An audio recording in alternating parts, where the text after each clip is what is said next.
Upādāna.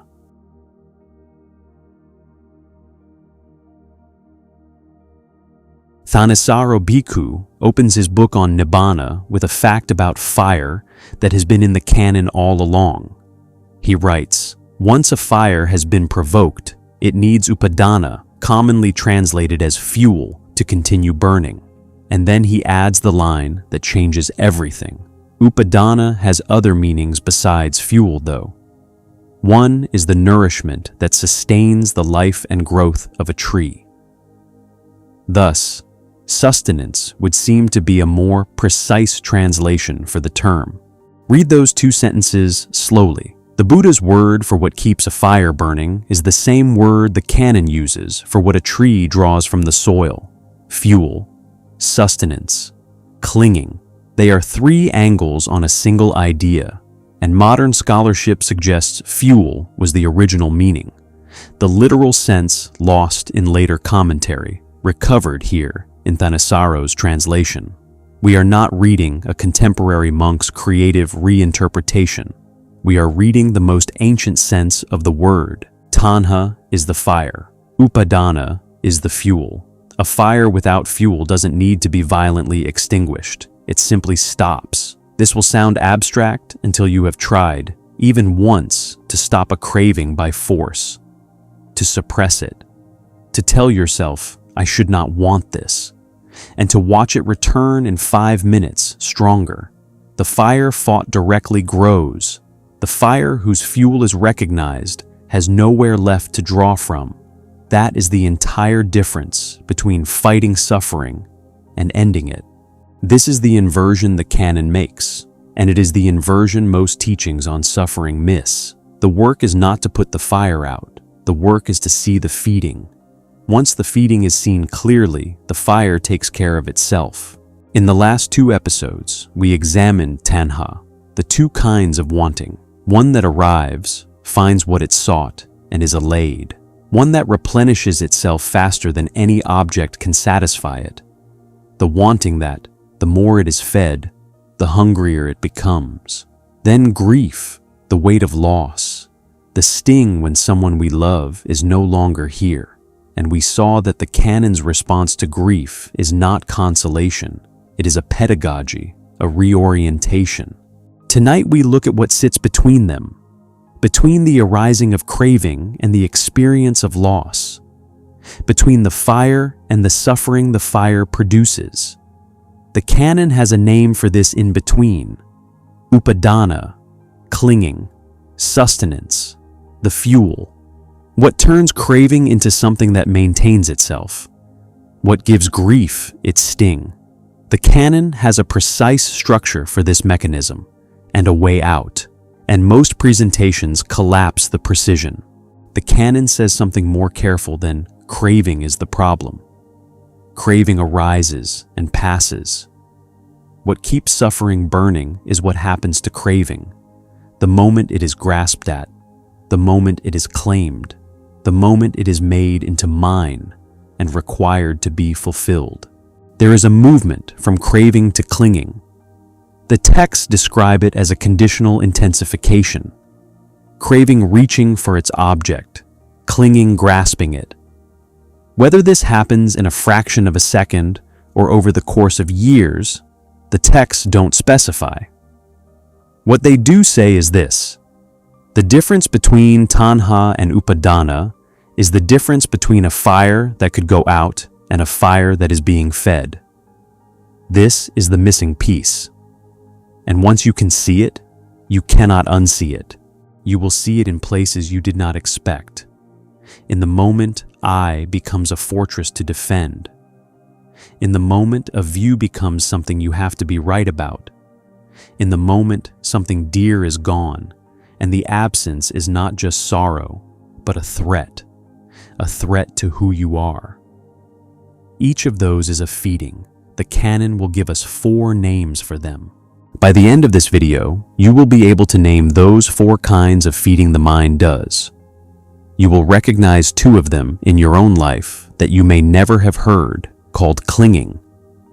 And one of them, the 4th, is what the Buddha himself said distinguishes his teaching from every other path. You will understand why the deepest liberation in the Canon is not described as a fire being extinguished by force. It is described with a different word as a fire that simply has no more fuel to take. The fire is not the enemy. The fuel is not the enemy.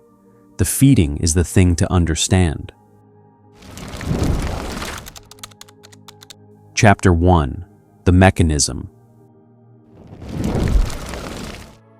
The Canon's clearest image of this is in SN 1252.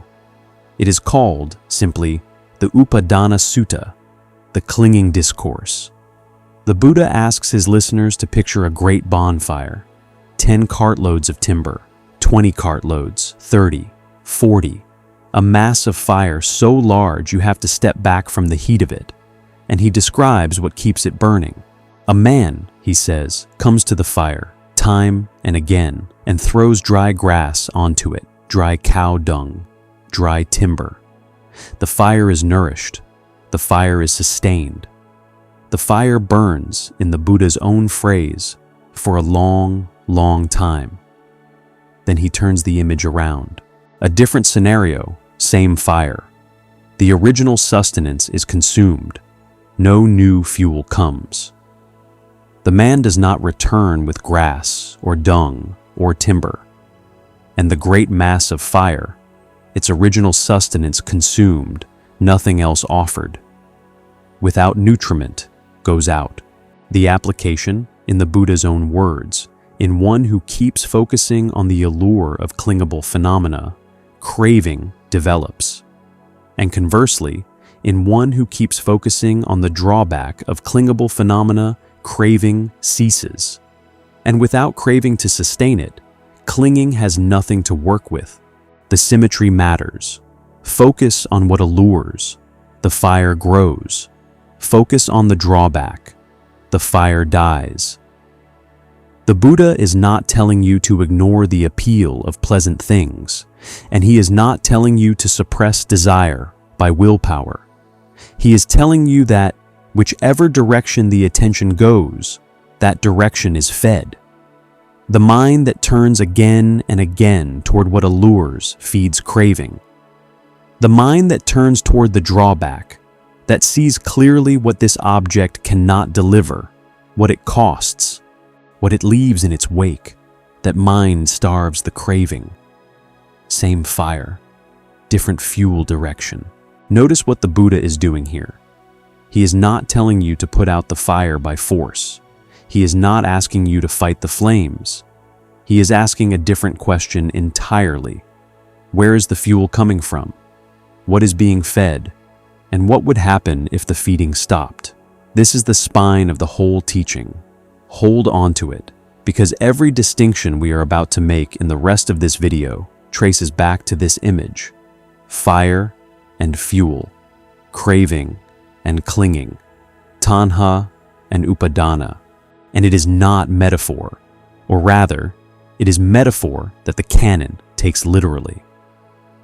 The Buddha returns to fire again and again in different suttas. In SN 44.9, speaking to the wanderer Vacchagotta, the Buddha says, "Just as a fire, Vaccha, burns with sustenance and not without sustenance, when a being sets this body aside and has not yet attained another body, I describe it as craving sustained, for craving is its sustenance at that time, burns with sustenance, not without sustenance. Even existence itself, in the Buddha's framing, is a kind of fire that requires fuel to keep burning."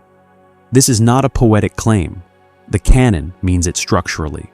What we experience as a continuous self moving through life is, at the level of moment-to-moment experience, a process being fed. This is the architecture of dukkha, not a thing, not a substance, a process, sustained by a habit of feeding. Now, the formal teaching. The Canon places Upādāna inside a larger framework called Paticca Samuppada, dependent co-arising. 12 links beginning with ignorance and ending in the great mass of suffering. Upādāna is the ninth link, and the Canon describes its place in the chain with extreme care. In SN.MN, the Buddha gives the formula precisely. From craving as a requisite condition comes clinging sustenance. From clinging sustenance as a requisite condition comes becoming. The Pali word for requisite condition is pakkaya, not cause, not produces, not makes, a requisite condition. This distinction matters more than almost any other in Buddhist philosophy, and most presentations skip past it. Listen carefully, because if you miss this, the rest of the teaching becomes mechanical in a way the Buddha never meant. The Canon is not describing a chain in which A produces B produces C the way one billiard ball strikes another. It is describing a relationship of conditional dependency. Where craving is present and focused on, clinging arises as a condition. Where clinging is present, becoming arises as a condition. Remove the requisite condition, and what was conditioned on it no longer arises. Ṭhānissaro, in his commentary on dependent co-arising, puts it this way. The formula is expressed in terms of processes, of events and actions, without reference to a framework containing those processes. No agent, no container, no self moving through the links and feeling them happen. Just processes arising and ceasing in dependence on conditions. This is why the Buddha, in SN.1212, rejects two specific questions as malformed. A monk asks, "Who craves?" And the Buddha says, "That is not a valid question." The Buddha rephrases it for him. What is the requisite condition for craving? A monk asks, "Who clings?" Same answer. Not a valid question. The valid one.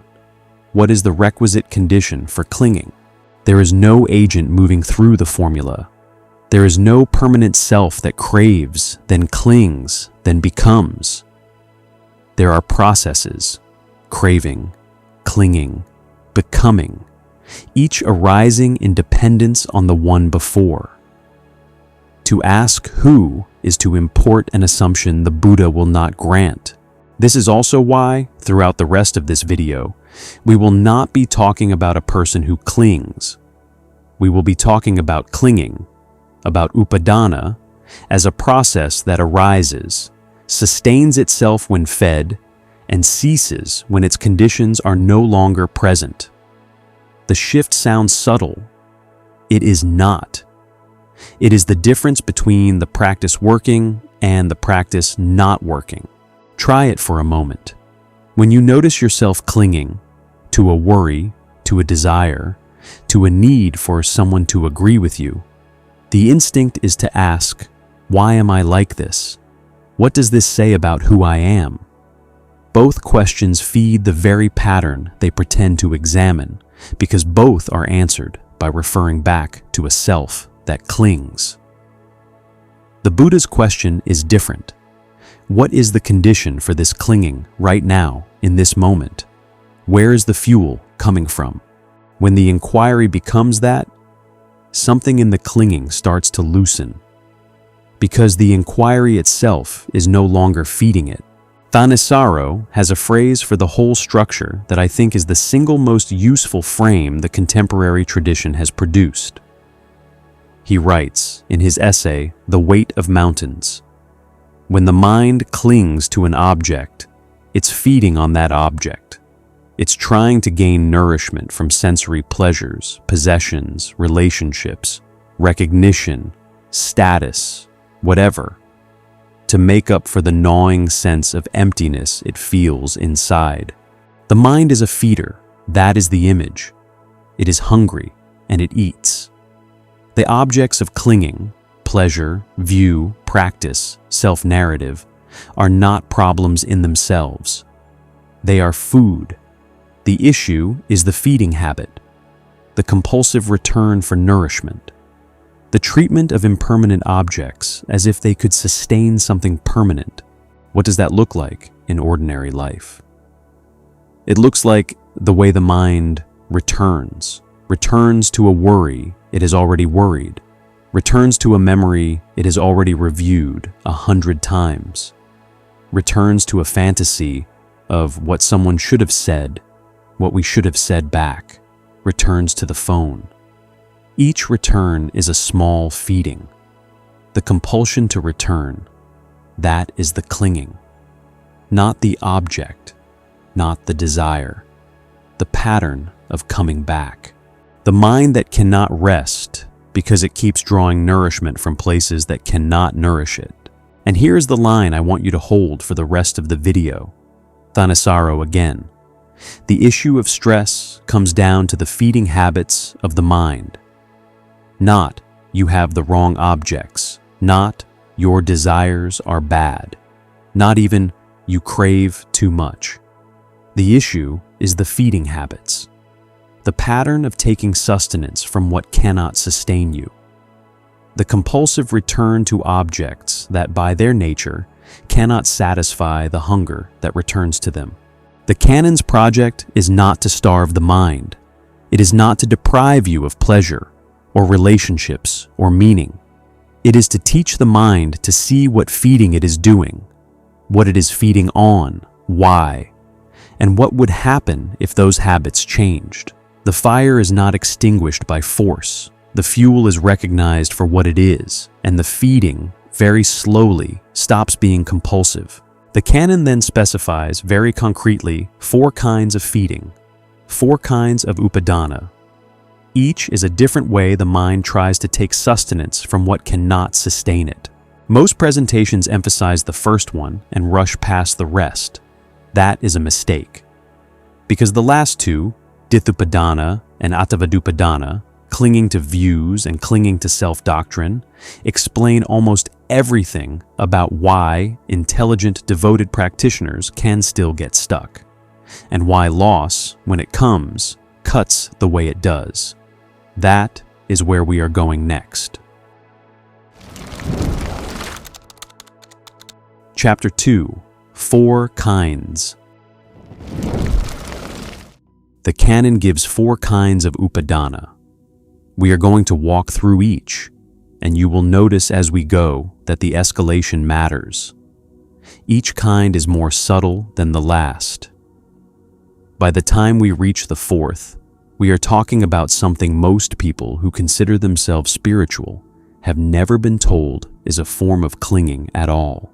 Kāmupādāna, sensuality, clinging. The first, Kāmupādāna, clinging to sensual pleasures. The fire fed with grass and timber. We know this one. Most teachings on suffering begin and end here, and that is part of why most teachings on suffering stay surface level. Listen to what the Canon actually says about it. The problem is not the pleasure. The problem is not the desire for pleasure. The problem is the focusing on allure rather than drawback that keeps the craving fed. The mind that returns again and again to imagine, anticipate, replay the pleasurable. That mind is feeding the fire with dry timber. The mind that sees clearly the cost of the pursuit, the impermanence of the pleasure, the gap between expectation and what is actually delivered. That mind is not throwing fuel on the fire. This is why the Canon talks about adnava, the drawback, the danger, the cost, not as moral judgment, as realistic perception. The pleasure is real. The drawback is also real. Whichever is contemplated more often is fed more often. The Buddha is not asking you to despise what is pleasant. He is asking you to see what is pleasant fully, including what it cannot do for you. That is Kāmupādāna, the first kind, the most obvious kind. Now we move to the second, and from here it gets less obvious. Upādāna, view, clinging. The second, Upādāna, view, clinging. This requires precision because the obvious reading, that holding wrong views is the problem, misses the point. The problem is not having a view. The problem is clinging to having a view. Hear that distinction. It is not have no opinions about anything. It is not Be perpetually undecided. The canon is precise. There is right view, samadhi, and the Buddha teaches it directly. The path begins with right view, so the issue cannot simply be that views are bad. The issue is what we do with the view, whether we hold it lightly as a tool that does its work and is set down, or whether we cling to it, defend it, identify with it, require others to agree with it, feel destabilized when it is questioned. Build a self around being someone who holds this view. The Canon's clearest model of not clinging to views is in MN 72, the Āgī-Vācchagota Sutta. We have met this sutta before. The wanderer Vācchagota presses the Buddha for a position on 10 metaphysical questions. Is the cosmos eternal? Is it not eternal? Both? Neither? Does the awakened one exist after death? Not exist? Both? Neither? The Buddha refuses everyone. His refusal is precise. He does not say, "I don't know." That would itself be a position. He says, a position, Vācca, is something that a Tathagata has done away with.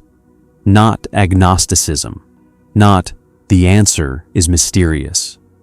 The freedom from the compulsion to fix and hold any answer at all. And here the canon says something that surprises many Buddhist students, the people who pride themselves on having studied a little. Ṭhānissaro puts it bluntly. He writes in his tricycle essay on the subject, "There is no self" is the granddaddy of fake Buddhist quotes. It has survived so long because of its superficial resemblance to the teaching on anatta. Hear that carefully. The not-self teaching is a tool, a strategy for dismantling self-clinging. Grasping that tool as a metaphysical conclusion, the Buddha taught that there is no self, is itself view-clinging. It is making a position out of what was meant to dissolve positions. We will come back to this in the fourth kind of clinging. But notice what it does to view-clinging. Even the most sophisticated reader of Buddhist texts, even the person who has read Nagarjuna, who knows about emptiness, who has been on retreats, can be clinging to a view about no self that is just as much clinging as the dogmatist's view about an eternal soul. The form changes. The clinging continues. The poisoned arrow applies here. MN 63. A man is struck by a poisoned arrow. His family runs for the surgeon. He stops them. He says, "I will not have this arrow removed until I know who shot it, what caste he belonged to, his name, his clan, his height, the color of his skin, the village he came from, what kind of bow was used, what kind of bowstring, what kind of fletching." The Buddha's verdict, that man would die, and those things would still remain unknown. The clinging to the demand for metaphysical answers, that is Upādāna in action, and it obstructs the practice that would actually end the suffering. So what is the alternative? Not retreat into agnosticism. Agnosticism is itself a position. The alternative is seeing views as events in a causal chain. The view is used. It does its work. It is not held as identity. The raft, and we are going to meet the raft again in the next kind of clinging, is how the Buddha names this. A thing for crossing, not a thing for carrying. That is the second kind, Upādāna. The clinging to having a view, even the right one, even the Buddhist one.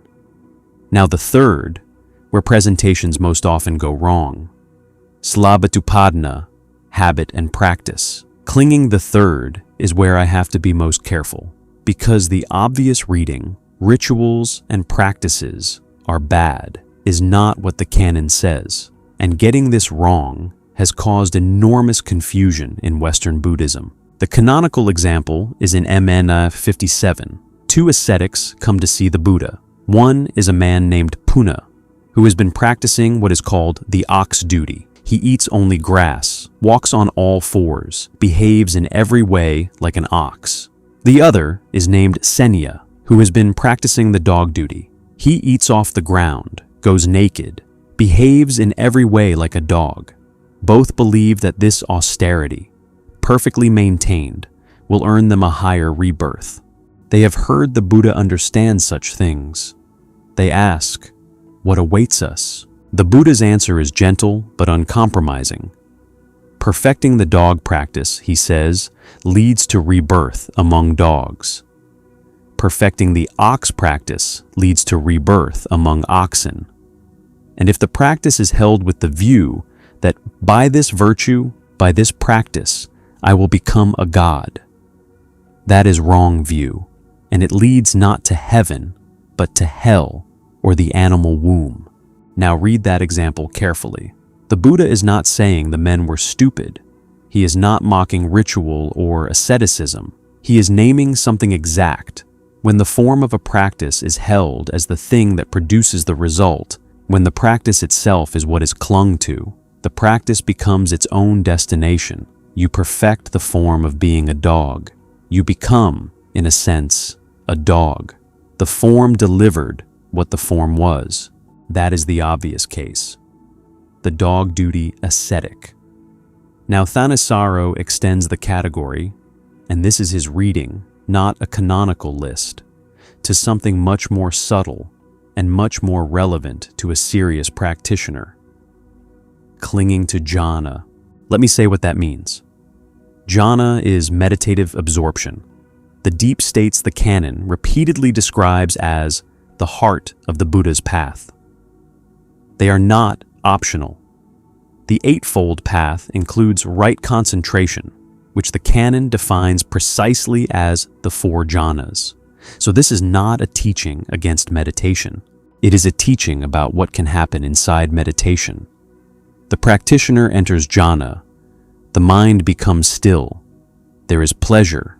There is equanimity. There is a depth of stillness that ordinary life never offers. And the mind, having tasted that, wants more, wants to return, wants to stay, wants to be the kind of person who can produce these states reliably, begins to identify with the practice, with the achievement, with being someone who can do this. That is Upādāna at the level of jhana. The practice is right, the clinging to the form of the practice, to the experience the practice produces, to the identity of being a practitioner. That is the fuel. The Canon supports this reading without naming Shilabhata directly. In MN 106, the Buddha tells Ananda, "Whoever relishes that equanimity, welcomes it, remains fastened to it." With sustenance, Ananda, a monk does not totally unbind. Sustenance is the same word, Upādāna. The monk who clings to the equanimity of jhana is feeding a fire, a subtler fire, but the same fire. He does not totally unbind. He stays. So, what is the remedy? Not stopping the practice. Ṭhānissaro is clear about this. The remedy is not to abandon jhana. The remedy is to practice without becoming engrossed in the form. To use the practice the way one uses a raft. And here we have to do the raft simile properly, because most presentations get it wrong. MN 22. The Buddha says, "Monks, I will teach you the Dhamma compared to a raft, for the purpose of crossing over, not for the purpose of holding on to." And then he says, and this is the line that gets quoted everywhere, "Understanding the Dhamma as taught compared to a raft, you should let go even of dhammas, to say nothing of non-dhammas." That sounds like never grasp the teaching. It is not. Listen to what comes immediately before, in the same sutta, the water snake simile. The Buddha says, "Someone who grasps a water snake by the tail is bitten. Someone who grasps the same snake correctly, by the head, by the right place, is not bitten." The Dhamma is to be grasped correctly, not vaguely, not loosely, correctly. as one would grasp a raft to cross a river, firmly with both hands while in the water. The raft is set down at the further shore, at the goal, not in the middle of the river, not before reaching the goal. This is what Ṭhānissaro calls strategic clinging. He writes, in The Weight of Mountains, "We start the path to the end of suffering, not by trying to drop our clingings immediately, but by learning to cling more strategically. The Eightfold Path is taught. The precepts are kept. The meditation is practiced. All of this is held strategically until the work is done, and then, only then, set down." So Upādāna is not don't follow practices. It is don't mistake the form of the practice for the function of the practice. Don't cling to the boat as if the boat were the destination. That is the third kind. Now the fourth, the deepest. The one, MN 11, says only the Buddha taught the comprehension of. Upādāna, doctrine of self-clinging. The fourth, Upādāna, clinging to a doctrine of the self. The Canon says in MN 11 that this is the hardest and the one which decisively distinguishes the Buddha's teaching. Only he, the sutta says, teaches the comprehension of all four kinds, including this one. Other teachers may teach the comprehension of sensuality clinging, view clinging, even habit and practice clinging. But the fourth, clinging to the doctrine of self, they leave alone. And without addressing the fourth, the full liberation the Buddha taught is not reachable. What is one clinging to here? Not primarily a metaphysical soul substance. The Canon's description is much more specific and much more familiar than most people realize. In SN 2247, the Buddha names what he calls the 20 modes of Sakkaya-ditthi, self-identification view. 20, because there are 4 ways of identifying with each of the 5 aggregates: form, feeling, perception, mental formations, consciousness. For each aggregate, 4 moves. Form is the self. The self possesses form. Form is in the self. The self is in form.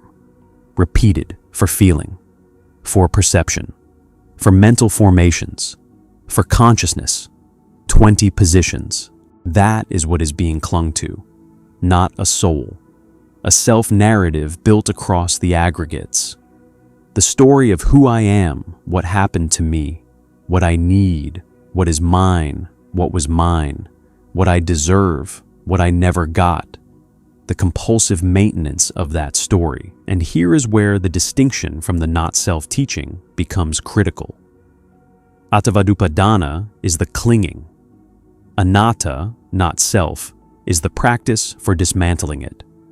They are not the same. Ṭhānissaro again, more fully this time. The teaching on anatta was one of the Buddha's tools for putting an end to clinging. Whenever you see yourself identifying with anything stressful and inconstant, you remind yourself that it's not self, not worth clinging to, not worth calling yourself. The not-self perception is a strategy. It is not a metaphysical conclusion. It is something you do in a specific moment to a specific identification to dissolve the clinging in that moment. And so, to repeat what I said earlier, there is no self is not a Buddhist teaching. It is a misreading of a tool as a doctrine. The Buddha, in SN 4410, is asked directly, is there a self? He stays silent. Is there no self? He stays silent. Both are positions. Both feed the fire of view clinging. The practice he taught was to use the not-self perception in the moment against any identification that is causing suffering. There is a further distinction worth naming briefly. The I am conceit, asmimana, is related but not the same as Upādāna. The Canon, in SN 2289, records a teaching by the monk Kāmupādāna. A noble disciple, says Kāmupādāna, who has already abandoned self-view at stream entry, that disciple still has, regarding the 5 clinging aggregates, a lingering I am, a desire I am, a latent tendency I am. The doctrine of self is gone. The conceit of being someone, the residual sense that there is a someone here, even without a metaphysical claim about it, remains. That conceit, the Canon says, drops only at arahantship. Self-view goes at stream entry. The I am conceit goes much later. These are related but different stages of work. We mention this so you do not flatten them together. Most presentations do. Now, and here is the connection that completes the arc with the last 2 episodes. A connection, I should say, honestly, that I am drawing explicitly. The connection is grounded in the text, but the framing, the way I am about to use it, is my own. MN 22, again. The Buddha describes a person who has built identity and possession around what cannot last. And he gives us this person's voice in lament. Oh, it was mine. Oh, what was mine is not. Oh, may it be mine. Oh, I don't obtain it. He grieves and is tormented, weeps, beats his breast, and grows delirious. Hear those words. It was mine. What was mine is not. That is the structure of grief at its sharpest, not the sorrow of losing something dear. That is simply the response of a heart that has loved. But the additional weight, the destabilization, the sense that something has been taken from me, that I have been wronged, that I am less than I was, that weight is Upādāna meeting impermanence. When identity and possession are built around what is impermanent, when the self-narrative has been constructed to include this person, this relationship, this role, this body, then loss is experienced not only as sorrow, but as a threat to the self that was built around what is now gone. The story of I depended on what is no longer there. This is not the Canon saying grief is just clinging. That would be the wrong register, and it is not what I am saying either. The sorrow of losing what we have loved is honored throughout the suttas. The Buddha himself, watching Ananda weep at the news of his coming parinibbana, does not tell him to stop. The grief is real. But the sting of grief, the part of grief that becomes torment, that delirium of what was mine is not, that part has structure. And the structure is named in MN 11, Upādāna, the clinging to the self-narrative that included what is now gone. To see this is not to dismiss grief. It is to understand why grief cuts as deeply as it does, and to begin to imagine, over time, with practice, what it would mean to love without that particular kind of fuel being added to the fire. That is the 4th kind of clinging, the hardest, the one only the Buddha is said to have taught the comprehension of, and it is the kind that, once you see it operating in your own life, you cannot unsee. Chapter 3, Upādāna Caṇḍha.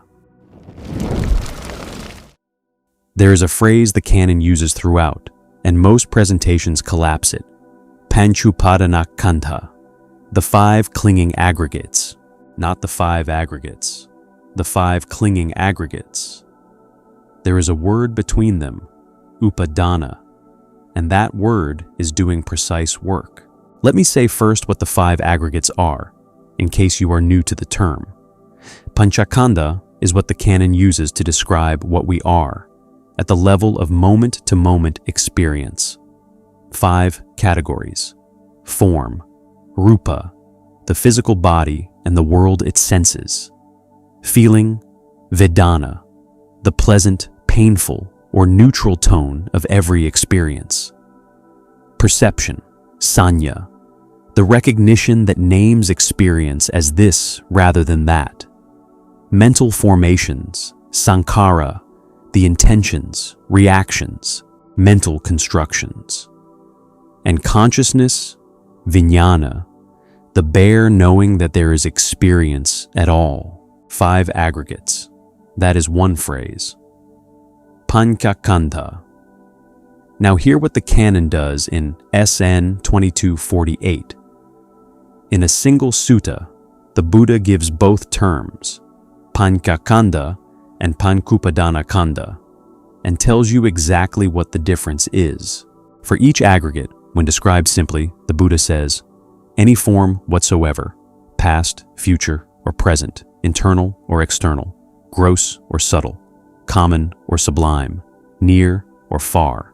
That is called the form aggregate, just form, as phenomenon, as something arising and passing. Then he gives the same description with 3 qualifiers added, any form whatsoever, and now that is clingable, that offers sustenance, that is accompanied by effluence. That is called the form clinging-aggregate, 3 qualifiers, clingable, offering sustenance, accompanied by effluence. The form has not changed. The phenomenon has not changed. What has changed is how the mind is meeting it. The form now is something the mind is treating as clingable, as offering nourishment, as accompanied by the deeper currents of grasping the Canon calls effluence, asavas, the leakings of greed, becoming, ignorance. Same form, different relation to it. Take the body as a concrete example. The body, as form aggregate, is just form. It arises in dependence on food, breath, sleep, conditions. It changes constantly. Cells replace themselves. The body at 60 is not the body at 20, and the body at 20 was not the body at 5. As form aggregate, this is simply what is happening, phenomena, arising and passing. The same body, as form clinging aggregate, is something else. It is mine. It is me. It is what I am. Its aging is happening to me. Its illness threatens what I take myself to be. Its eventual death is the end of who I am. Same body, same biological process. The qualifier, clingable, offering sustenance, accompanied by effluence, has transformed it from phenomenon to fuel. And the Canon then asks the most useful question that can be asked about this distinction. What exactly is the clinging? Is it the aggregates themselves, or is it something separate from them? The answer comes from one of the most precise teachers in the entire Canon. A nun named Dhammadinnā. She was, the Canon records, declared by the Buddha to be foremost among the bhikkhunas in the giving of Dhamma talks. Her teaching, in MN 44, is exactly the kind of clarity this video has been trying to reach. A layman named Visakha, who happens to be her former husband before her ordination, comes to her with questions. He asks, is clinging the same thing as the 5 clinging aggregates, or is it something separate? Her answer is 2 negations, followed by a precise specification. Neither is clinging the same thing as the 5 clinging aggregates, she says, nor is it something separate. Whatever desire and passion there is with regard to the 5 clinging aggregates, that is the clinging there. Hear that. Neither identity nor separation. The clinging is not the same as the aggregates. They are not themselves the problem. The clinging is also not a separate thing. There is no metaphysical clinging substance hovering somewhere. The clinging is the desire and passion directed at the aggregates. That is the precise architecture. The aggregates arise. There is form, feeling, perception, formation, consciousness, arising and passing. Then there is a mental movement toward them, desire, passion, the orientation that says, this is for me, this is mine, this is to be held, this is to be made into self. That movement is the clinging. The aggregates are what is being clung to. The clinging is the relation. This matters more than it sounds. Because what it means is that the practice the Buddha taught is not about escaping the aggregates. It is not about becoming bodiless or feelingless or thoughtless. It is not about reaching some pristine state where the 5 categories of experience no longer arise. They will arise as long as there is life. The Canon is clear about that. The practice is about changing the relationship to them, the same form, the same feeling, the same consciousness, met with desire and passion, with the orientation that says mine, me, what I am. They become the clinging aggregates, the fuel, the thing that keeps the fire burning. Met without that orientation, met with the perception that this form, this feeling, this consciousness is arising in dependence on conditions, will pass when those conditions pass, is not worth claiming as self. They are simply aggregates, phenomena, arising, passing. 2 views of the same 5 categories of experience, same phenomena, different relation. One is sustenance for the fire. The other is just what is happening. This is why the awakened ones in the Canon are still described as having form, feeling, perception, formation, consciousness. The Buddha walks, eats, gets sick, feels physical pain. Sariputta laughs. Ananda weeps. The aggregates continue to arise. What is gone, what is said to have gone, in arahantship, is the desire and passion directed at them, the fuel direction, the orientation that turns the aggregates into clinging aggregates. That is the architecture. Most presentations collapse it into one of 2 errors. Either they say the aggregates themselves are the problem, and so the practice becomes a kind of dissociation, a pushing away of experience. Or they say the aggregates do not really exist, and so the practice becomes a metaphysical denial, the very view clinging we examined earlier. The Canon does neither. The aggregates are real. The clinging is also real. The clinging is not the aggregates and not a separate thing. It is the desire and passion directed at them. Remove the desire and passion. The aggregates continue. The clinging aggregates do not. Same 5. 2 phrases. 1 word, Upādāna, making all the difference. Chapter 4. The Going Out. The compound the Canon uses for the highest liberation has a word in it we have already met. Anupada parinibbana. Total unbinding. Anupada. Without clinging. Without fuel. Not extinguished. Not suppressed. Not fought. Just without fuel. The Canon is precise about this. The fire that has no more fuel does not need to be extinguished. It stops. The fire that the practitioner stopped feeding does not require an additional act of putting out.